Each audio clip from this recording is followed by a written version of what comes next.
सर्वव्यापी तू प्रचंड महाकाय, आदिशक्ती तू नरमुंड मालाधार, तुझ्या विना जीवनास अर्थ साकार, महाकाय तो सगुण निराकार.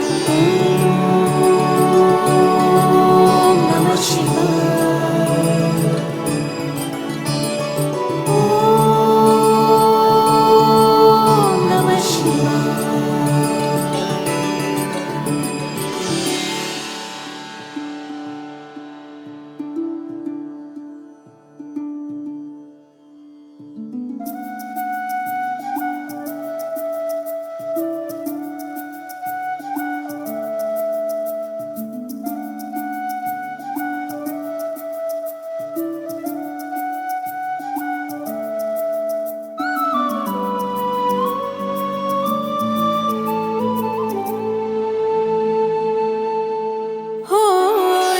शक्ती तुझ लान, तुझ चरणी माता, तूच माझा पितान, तूच माझी माता. तुझ्या चरणी लीन व्हावे हे आदि देवा, परब्रह्म तूच तुमज एक सूर ठावा. शंभू शंकरारी तुझ पायी